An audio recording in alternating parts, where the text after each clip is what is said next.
Olá, meus queridos alunos do 8º ano aí da Escola Azevedo Soares.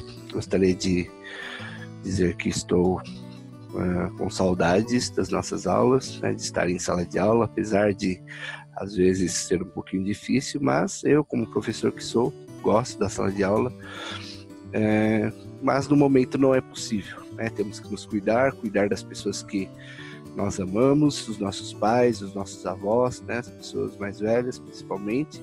Se bem que esse vírus não tem escolhido muito, né? Tem morrido pessoas, tanto pessoas mais velhas quanto pessoas jovens.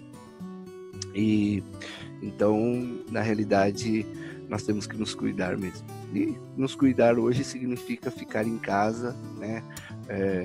Não sair à rua, não ficar em locais onde há aglomerações, né? Isso é a forma como nós conseguimos aí nos prevenir e nos manter saudáveis, né? E enquanto isso está assim, a gente vai trabalhando da forma como ficar melhor para todos. E hoje, um jeito de nós fazermos isso é através das videoaulas, através da aula à distância, né? Então vamos fazer da melhor forma possível, tá? E para darmos continuidade, ou até para fazer uma revisão daquilo que a gente já tinha visto, né? Eu já tinha falado um pouco com vocês sobre os filósofos iluministas, e aí então agora só vou trazer um pouquinho na prática como que isso funciona. Ou seja, esses filósofos, o que eles fizeram para que nós estejamos nesse patamar que nós estamos hoje, tá bom? E para isso, então, eu vou dividir aqui a tela com vocês e vou mostrar aqui algumas vou mostrar para vocês aí o slide. Isso. Bom, esse slide então nós podemos ver aí Brasília, né? Nós temos aí o Distrito Federal aqui do Brasil, né, local onde ficam as maiores autoridades políticas que nós conhecemos, né, tanto o pessoal da política, o pessoal do judiciário também, né, então toda essa galera está concentrada aí em Brasília, tá? Bom, e o que Brasília tem a ver com nossa aula aí sobre iluminismo, né? Sobre as mudanças que aconteceram na sociedade, enfim, sobre a sociedade contemporânea, né? Então tem tudo a ver, né? Então nós vamos estudar aqui, olha só. Então aqui Brasília, né? Você conhece esse lugar? Praça dos Três Poderes, o que a imagem representa. Então, representa aí a política, principalmente dentro do nosso país, que é algo extremamente importante, né? Então, vamos dar continuidade. Deixa eu me ajeitar aqui. Vamos lá. Continuando aqui, então. Espera aí só um minutinho para eu passar. Aí, passou. Ok? Então, o que são os três poderes? Eu já tinha passado isso em sala de aula, mas eu vou falar novamente, né? E eu disse para vocês também que essa questão dos três poderes, hoje, né, para vocês é algo importante, é algo interessante de vocês buscarem informações, saberem, conhecerem, né? Porque isso faz parte da política, e a política, a partir de agora, acredito eu, que é algo que deva fazer parte da vida de vocês e do dia a dia de vocês. Então, assim, quando nós falamos de política, nós estamos falando de algo que importa e que vocês vão carregar a vida inteira de vocês. Então, durante toda a sua vida, vocês vão ouvir falar de política, ela vai influenciar porque você vai estar trabalhando, você vai pagar impostos, você vai ter que aposentar um dia, enfim, você talvez, eu espero que não, mas né, em algum momento possa precisar aí de auxílio doença, alguma coisa assim. Então, sim, vai precisar da política. E aqui nós temos uma divisão da nossa política brasileira, que é a divisão do executivo, legislativo e judiciário, ou seja, são os três poderes, né? Nossa Constituição estabelece a divisão do poder do Estado em 3 poderes autônomos. É muito importante vocês saberem o quê? Que nós votamos para presidente, por exemplo, ou votamos para governador do estado, ou para prefeito, inclusive esse ano nós temos eleições para prefeito, né? Mas que na realidade essas pessoas eles são chefes, né, maior aí de cada instância. No entanto, eles não comandam de forma sozinha, né? Eles não comandam de forma exclusiva. Eles dependem de outros, né? Então, para que o prefeito tome uma decisão, ele depende que os vereadores aceitem, né, e concordem com a decisão dele. Ou seja, que os vereadores vão lá, votem aquilo e permitam, né, que o executivo dê continuidade. A mesma coisa, lá em Brasília, né, no federal, no âmbito federal, nós temos o executivo, que é o presidente da República, mas o presidente não comanda sozinho também. O presidente ele precisa dos deputados federais e dos senadores para que eles para que ele possa governar, ou seja, ele depende que eles aprovem, né, as leis, as emendas, a Constituição, tudo que o presidente todas as decisões que o presidente vai tomar, claro que se for uma decisão menos relevante, em alguns casos ele pode emitir um decreto, né? Ele pode ir lá fazer um decreto e aquilo vai valer. Decisões mais complexas, não, ele vai ter que depender do legislativo e às vezes até do judiciário, né? Dependendo da situação, se ficar um impasse, o judiciário vai determinar se aquilo pode ou não pode, tá? Então, olha só, o executivo é encarregado de governar e administrar os interesses públicos. Legislativo é o responsável pela elaboração das leis e o judiciário é responsável pelo cumprimento das leis, zela pelos direitos dos indivíduos. Então, o judiciário vai observar se, primeiro, a lei que foi votada pelo legislativo, se ela é legal, se ela está dentro da Constituição, né? Segundo, se ela está dentro da Constituição, eles vão observar se ela está sendo cumprida, ou seja, se todos estão fazendo aquilo que foi proposto, tá? Além dos 3 poderes, a Constituição brasileira afirma que o Estado brasileiro é laico. Então, o que isso significa? Significa que no Estado brasileiro não existe uma religião oficial, mas isso também não significa que não exista nenhuma religião. Ou seja, o Estado laico quer dizer que todas as religiões são aceitas, né? Todas as religiões elas são legais, as pessoas elas têm liberdade de culto, tá? Bom, e tudo isso que eu estou falando, né, a questão dos 3 poderes, essa liberdade de religião, tudo isso vai surgir lá naquele período que a gente já viu também, que nós chamamos de iluminismo. Então, esse período iluminismo é justamente esse momento em que a sociedade, de certa forma, ela vai viver uma mudança drástica, né? Então, nós tínhamos lá a Idade Média, né, onde os reis, junto com a igreja, comandavam a sociedade, o Estado e tudo mais. Aí, depois, houve uma mudança, os reis, na Idade Média, os reis não tinham poder nas suas mãos, centralizados, porque a igreja tinha até mais poder que o rei. No início da Idade Moderna, nós temos um período chamado de absolutismo moderno, absolutismo monárquico, desculpa. Nesse período de absolutismo, o que vai acontecer? Aí sim, os reis vão assumir o poder, só que eles vão agir de forma ditatorial, né? Eles vão comandar tudo. E, de certa forma, o ser humano ele tem um problema muito grande com isso. Ou seja, o ser humano ele sempre busca por liberdade, mesmo que para alguns filósofos essa liberdade seja uma ilusão, né? Como diz o próprio Spinoza e outros filósofos também vão seguir na mesma linha. Mas assim, mesmo parecendo que é uma liberdade ilusória, os seres humanos eles buscam por isso, tá? E eles vão fazer isso cada vez mais. E aí vai surgir, então, o iluminismo, movimento intelectual, ou seja, conjunto de ideias. Os iluministas são os filósofos que faziam parte disso. Então, olha só, quais são as condições para o desenvolvimento do iluminismo? Então, aqui nós temos, ó, Revolução Científica do século XVII. Então, olha só, o movimento que mudou a visão do homem a utilizar-se da razão de ciência para explicar a realidade. Antes, a igreja explicava os acontecimentos por meio de preceitos religiosos e da fé. Então, assim, até então, a igreja determinava tudo que era certo, que era errado e ponto.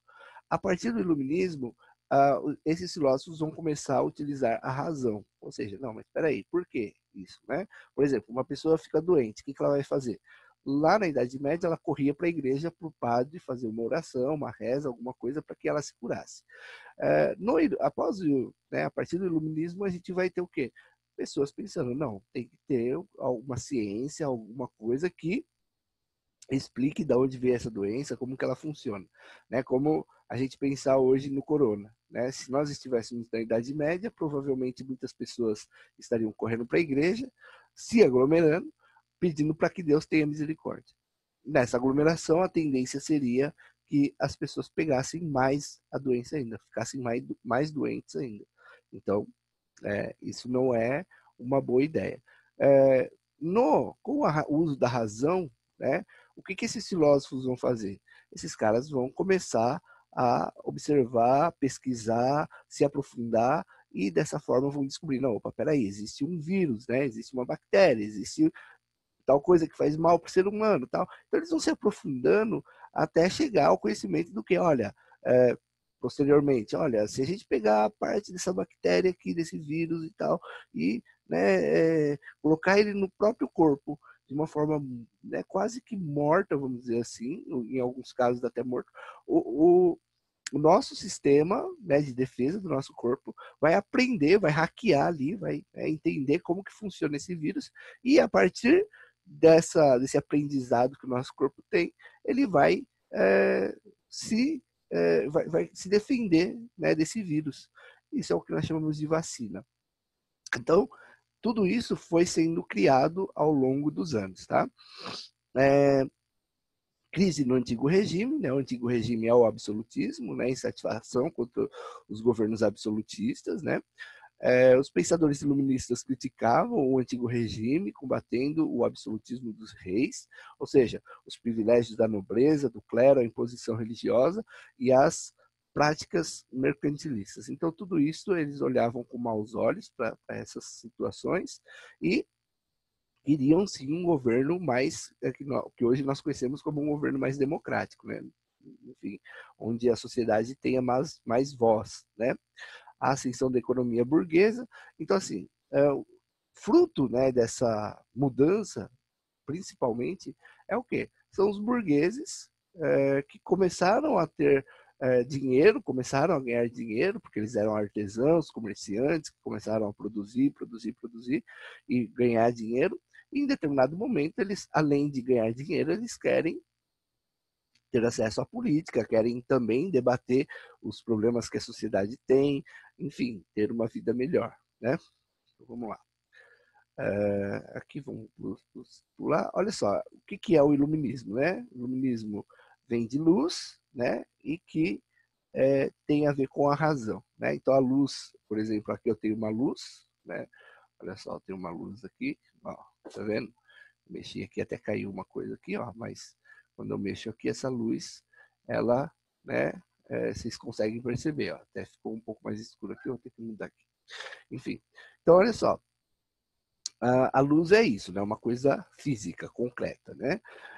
Mas quando a gente está falando de iluminismo aqui, claro que se eu apagasse tudo, né, se eu apagasse essa luz aqui, se eu deixasse escuro aqui, né, a gente ia ter problema, porque vocês não me enxergariam, eu também não enxergaria uma série de coisas que estão aqui na minha frente e tal.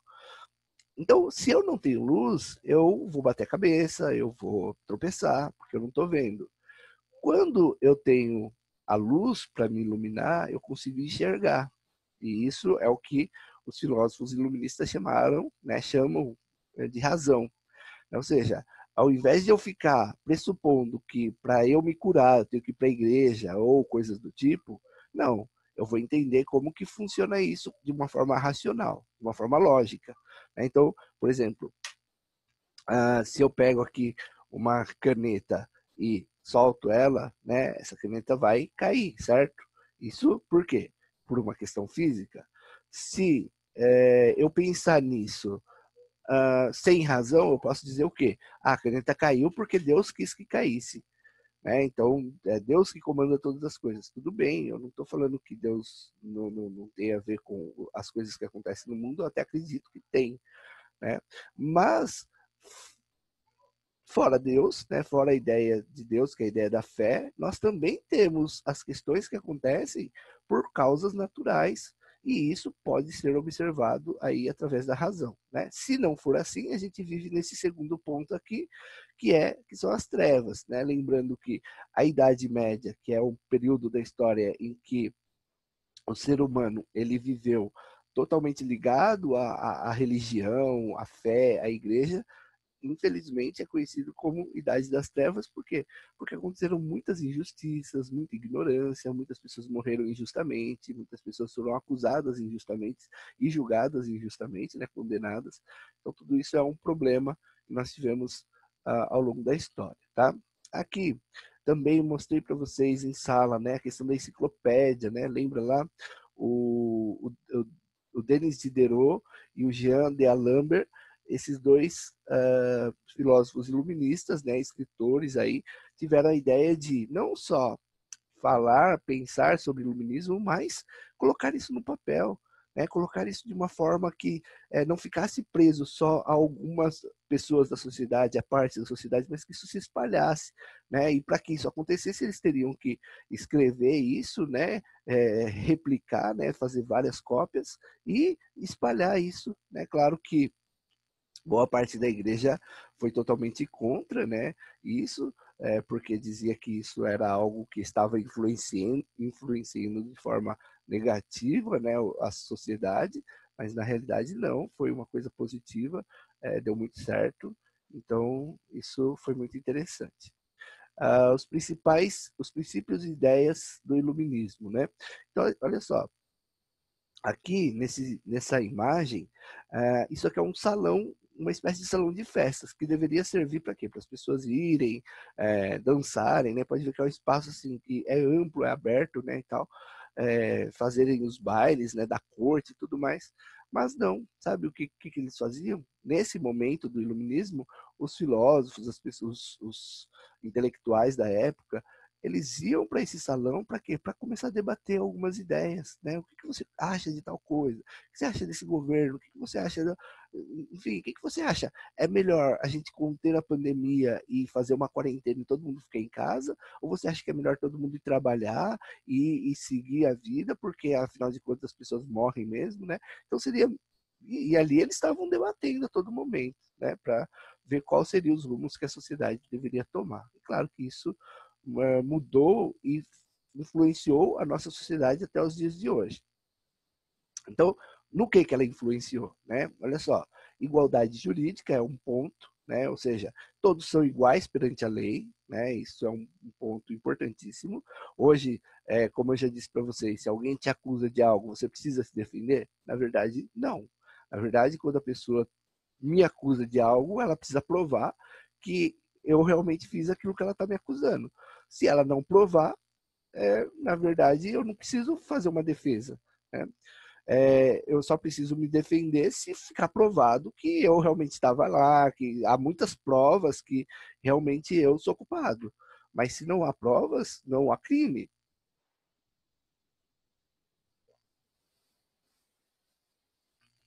Desculpa, pessoal, terceira aula de hoje, e aí já começa a dar sede. Tolerância religiosa e filosófica, isso é importante também, lembrando que muitas pessoas morreram porque não queriam seguir uma determinada religião, e isso é um problema. Liberdade pessoal e social, direito à propriedade privada, né? Isso é outro ponto, né? Antes do iluminismo as pessoas não tinham. Hoje, por exemplo, se os pais de vocês, se eles têm uma propriedade, se há um contrato, né? Contrato social ali dizendo, olha, essa propriedade é do senhor José da Silva. Se existe isso, é graças ao iluminismo. Então, é graças a essa mudança que aconteceu na sociedade, né? Maior participação política na sociedade, né? Hoje mas eu posso me tornar um prefeito da cidade? Posso, né? Desde que eu seja uma pessoa conhecida, as pessoas gostem de mim, as pessoas acreditem naquilo que eu falo, né, que eu tenha um bom relacionamento com a sociedade, sim, posso, né? Governo, maior participação política da sociedade, governo representativo. Então, hoje, quando eu voto, por exemplo, né, num sujeito, num prefeito, num governador, no presidente e tal, quando eu voto numa pessoa, eu estou dizendo o quê? Estou dizendo que essa pessoa deve me representar. Né? Ela deve ser ali, tomar atitudes de acordo com aquilo que eu acho que é certo ou que é errado. Tá? E eles eram contra o absolutismo monárquico, ou seja, ditaduras, né, a intervenção do Estado na vida econômica. Isso daqui talvez traga um certo problema, né, porque posteriormente, vocês vão ver isso no 9º ano, na crise de 29, né, nós vamos ter um problema, porque essa não intervenção do Estado na economia fez com que, em um determinado momento, o capitalismo selvagem também trouxesse um problema econômico muito grande, né? Por exemplo, vamos pensar que eles estivessem certo, né? Para vocês verem como até falhas existiam, né, nos filósofos iluministas. Então vamos supor que eles estivessem certo que o Estado não deve intervir na economia, tá? Em nenhum aspecto. Agora nós estamos vivendo uma pandemia, as pessoas não podem trabalhar, certo? E como que elas iriam sobreviver se elas não podem trabalhar? Como que elas iriam ganhar dinheiro? Né? Porque hoje vocês devem ter conhecimento, e se não tem, por favor, assista o jornal pelo menos uma vez por semana aí, ou uma vez por dia, né? Senta lá com o pai de vocês e veja um pouquinho do jornal, que é importante vocês saberem isso, vocês já estão no 8º ano e isso é extremamente importante. Olha só, se o Estado não intervir na economia, né, como que está acontecendo hoje? As pessoas não estão lá recebendo R$ 600 porque estão desempregadas, porque não tem renda, né, porque não podem trabalhar porque a epidemia está aí, né, a pandemia aí do corona está aí. Isso é uma intervenção do Estado, né? Se o Estado não intervir, as pessoas vão passar fome, né? A gente vai ter pessoas começando a saquear locais, lojas e tudo mais, né? E por quê? Porque, gente, chega uma hora que, tem até um filósofo que fala, né? Primeiro a barriga, depois a moral, né?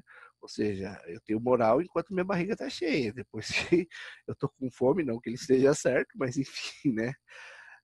A tese do direito divino dos reis, lembrando lá que existiam filósofos que defendiam, como o próprio Thomas Hobbes defendia, né, que os reis eles tinham um direito divino. Tem um outro filósofo também que eu esqueci o nome dele, depois se der certo eu coloco o nome dele aqui né, coloco uma legendinha, mas enfim, que defendia que os reis eles tinham poder divino, né? Ou seja, se você estava com um problema de saúde, antes era a igreja que ia te curar. Agora quem tem esse poder de cura é o rei. Então você vai lá falar com o rei, que o rei vai impor as mãos sobre você e você vai ser curado, tá? E eles eram contra a participação da igreja na vida pública e as verdades reveladas pela fé. Então, eles eram a favor de uma visão política muito mais racional mesmo, tá? Os principais pensadores iluministas. Então aqui nós temos, né, dessa mão aqui, eu acho que é daqui para cá, eu acho, tá? Bom, daqui para cá nós temos o cabeludinho aí, o mais cabeludo, né, o Voltaire, depois o Rousseau, depois o John Locke e por fim o Montesquieu, né? Então são os 4 filósofos aí iluministas, os 4 principais, né? Os nomes deles oficiais não eram esses nomes que eu falei agora são os nomes que eles ficaram conhecidos, né? Porque, claro, eles tinham muitas ideias diferentes na sociedade, e claro que eles foram perseguidos, e por isso eles tinham que usar outros nomes, senão eles seriam mortos facilmente. E, então, esses são os principais filósofos iluministas. Aí só um resuminho rápido, né? O Voltaire, que eu já falei com vocês sobre ele, né? Ele é o filósofo que vai pensar na questão da liberdade, principalmente liberdade de expressão, né? Uma das frases muito famosas que é atribuída a ele. Tem gente que fala que não é dele essa frase, mas foi atribuída a ele, então é importante que vocês saibam. A frase é: posso não concordar com nenhuma palavra do que você diz, mas defenderei até a morte o direito de você dizê-las. Então, assim, sabe, você na sala de aula tá falando uma besteira sem tamanho. E eu tô olhando e falando, meu Deus do céu, essa sua ideia ela é totalmente fora, né, de rumo. Então, o que o Voltaire diria? Né? Eu não, porque eu sou ditador. Não, tô brincando. O que eu diria para você baseado em Voltaire. Olha, eu não concordo com nada do que você está falando, mas eu acho que você tem o direito de falar. É essa é a ideia do Voltaire, pensando aí. Olha só, como eu disse, o nome dele era François Marie Arouet, uma coisa assim, né? Ele é francês, né?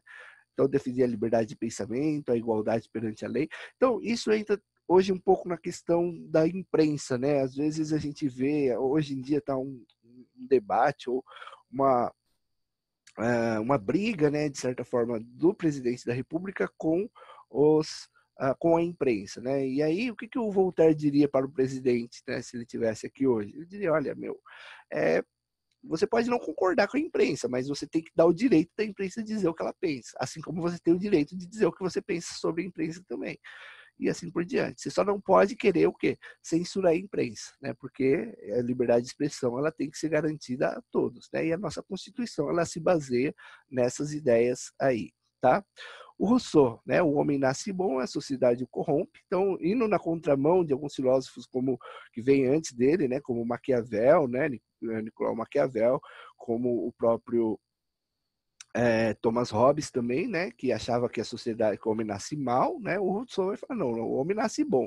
Esse negócio de você criar uma estrutura, né, toda elaborada, de política, enfim, de sociedade, o Rousseau também vai ser contra a questão da desigualdade social. Então, para ele, o que ele vai falar? Vai falar, olha, o grande problema da sociedade é o seguinte, quando alguém foi lá e dividir um pedaço de terra e disse, isso é meu, porque a partir desse momento, esse sujeito, ele cria desigualdade social, e ele criando essa desigualdade social, você vai ter os problemas. Aí sim o homem vai se tornar mal. Por quê? Porque aquele que não tem vai querer ter, né? E claro que eu diria que posteriormente, claro que isso é coisa para outras aulas, mas posteriormente Karl Marx, eu acho que vai também basear sua teoria em algumas dessas ideias aí do Rousseau. Então o Rousseau vai falar sobre essa questão, né, da desigualdade, num livro chamado Discurso sobre a Origem e os Fundamentos da Desigualdade entre os Homens, né, e também no livro O Contrato Social. Né? Então, o contrato social, o Rousseau vai falar sobre a questão do contrato. Isso é muito interessante também, porque isso é um avanço gigantesco, né? Porque assim, hoje eu moro aqui na minha casa, tem um contrato que diz que essa casa é minha, né? Ou se eu moro de aluguel, tem um contrato que diz que essa casa é minha enquanto eu pagar o meu aluguel, né? Então, isso foi uma mudança que o Rousseau trouxe aí para a sociedade que até hoje nós utilizamos, né? Se os seus pais têm contratos, seja um contrato de casamento, seja um contrato de terreno, né? De casa, enfim, de propriedade, porque antes disso como que era? Era questão da minha palavra, né? Eu dou a minha palavra que essa casa é minha, ponto, né? Só que as palavras elas, né, voam, né? Já o contrato não, o contrato tá ali, preto no branco, ó, tá aqui, ó, tá vendo como esse contrato aqui garante que essa casa é minha, tá? O Montesquieu, voltando lá no começo, né, já falei dele, no começo, lá quando eu falo de Brasília, da divisão dos três poderes, o Montesquieu foi o cara que fez isso, tá? Então é uma verdade eterna, qualquer pessoa que tem o poder tende a abusar dele. Então aqui ele vai também falar mal dos reis absolutistas, né? Para que não haja abuso, é preciso organizar as coisas de maneira que o poder seja contido pelo poder. Ou seja, como que o poder pode ser contido pelo poder? Através da divisão dele. Então, não tendo uma pessoa central no poder, mas tenha vários poderes. Né? Eu acho que isso até, não falando mal, mas colocando fatos, isso é um problema que o Bolsonaro tem encontrado, porque ele achava que de repente ele iria governar de forma única, né, ali no governo, e ele sempre esbarra no Congresso, né? E aí ele sempre reclama disso, né? Ah, mas o Congresso não deixou trabalhar, não sei o que e tal. Esse é o problema que não só ele, mas todos os que vieram antes dele tiveram também. Então ele tem que se conformar que é assim que funciona, né? E que para que as coisas aconteçam, ele tem que convencer as pessoas de que as suas ideias são ideias boas, positivas e que vão ser boas para a sociedade, tá? Então, aqui, né, a divisão dos poderes, como a gente viu lá no começo, então eu vou pular. John Locke. Ler fornece ao espírito materiais para o conhecimento, mas só o pensar faz nosso o que lemos. Então, não adianta você ler e não pensar, né? Não pensar, não interpretar, não fazer essa relação, né? Não adianta eu ficar contando a história para vocês lá dos filósofos iluministas, o que eles fizeram, se a gente não fizer uma relação desses filósofos com a nossa sociedade hoje. Então é necessário que a gente faça essa relação, ou seja, que você leu lá a Revolução Francesa, tá? O que tem de Revolução Francesa no meu dia de hoje, na minha sociedade atual? Porque só conhecer a história e dizer assim, ah, eu conheço, legal, olha, eu sei tudo, sei os dados, sei onde fica, sei o que aconteceu e tal. Ah, mas na prática, né, o que isso influencia na nossa sociedade? É importante que a gente saiba disso também. Locke criticou a teoria do direito divino dos reis e combateu o absolutismo. Então, uma série de coisas. Depois, né, vocês podem ler aqui com mais calma para vocês fazerem as atividades que eu vou passar também, né? E aí nós temos, para finalizar aqui, uma nova teoria econômica que ficou conhecida como fisiocracia, né? Essa teoria, ela dizia, eu falei um pouquinho dela também quando eu falei da questão lá do Estado, ela dizia que o Estado ele não deveria interferir na economia, né? Isso, gente, acontece por quê? Por causa daquela questão do mercantilismo que eu também falei com vocês em sala de aula. Né? Então, o mercantilismo, lembra? Os reis comandavam a economia, os reis queriam manter a balança comercial favorável, o metalismo, né? Ah, o, a, taxas alfandegárias, né? Eles queriam restringir ali para que as pessoas não comprassem fora do seu reino e tudo mais.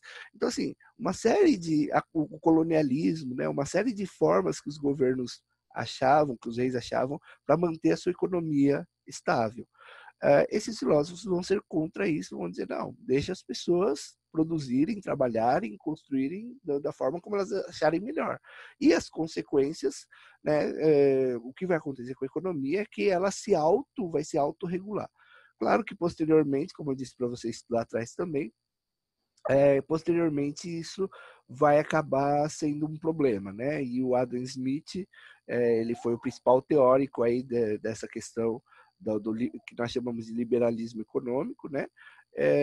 E a gente vai ter um problema muito grande só lá no na década de 1929, né, século XX já, 1929, quando há uma crise econômica gigantesca lá nos Estados Unidos, e eles não fazem nada porque eles seguiam, né, piamente aí a cartilha do Adam Smith nessa coleção de livros que ele escreveu, A Riqueza das Nações, né, onde ele dizia que a economia se autorregula. Na verdade, não. Né? Na verdade, claro, ela até se autorregula em partes, mas quando você tem problemas como pandemias, como problemas de ordem natural, um vulcão, alguma coisa, o Estado ele é obrigado a intervir na economia. E, claro, o capitalismo ao extremo também é um problema, né? Que a gente pode ver em alguma outra aula aí, tá? Deixa eu ver. Tinha alguns reis que, meio que, para manter-se no poder, os reis absolutistas, eles, de certa forma, acreditaram ou seguiram as ideias dos iluministas. Eles ficaram conhecidos como déspota, né? Eles eram conhecidos como déspota, né? Era o rei soberano, o ministro, tá? E esses que seguiram as ideias iluministas, ou pelo menos, né, adotaram algumas práticas iluministas, ficaram conhecidos como déspotas esclarecidos, tá? O que era adepto às ideias dos iluministas, apesar de ser rei, né? Bom, depois vocês podem dar uma lida aí também. As principais práticas deles eram o fim das barreiras comerciais e da censura dos livros, ou seja, a liberdade, né? Isso não era uma prática comum entre os reis. Ampliar o processo à justiça, ou seja, que as pessoas tenham acesso à justiça mesmo, não por uma coisa só que o rei determinou e acabou. Dar assistência social aos mais necessitados, né? Incentivo à educação, à arte e à atividade econômica. Então, esses déspotas eles fizeram algumas mudanças bem interessantes. A Catarina II da Rússia, o Frederico II da Prússia, a Prússia que depois se tornou a Alemanha, tá? Só para vocês ficarem situados, né? O José II da Áustria, o Marquês de Pombal de Portugal. Então esses foram alguns déspotas esclarecidos aí, tá ok? E aqui nós encerramos, né, a nossa aula. Tudo bem? Deixa eu voltar aqui, peraí. Então vamos lá, ok, estou aqui de volta. Então assim, essa foi a nossa aula, espero que vocês consigam assistir, que não dê muito sono, né? Mas e façam atividade lá, e qualquer dúvida podem mandar para mim pelo WhatsApp mesmo, tá? Que vocês têm lá no grupo o meu número, eu vou tentar colocar aqui o meu número, tá? No WhatsApp, e estando tudo ok, aí vocês mandam para minhas atividades e eu vou corrigindo e fazendo feedback aí com vocês, tá bom? Um abraço a todos, fiquem com Deus, até mais, tchau, tchau.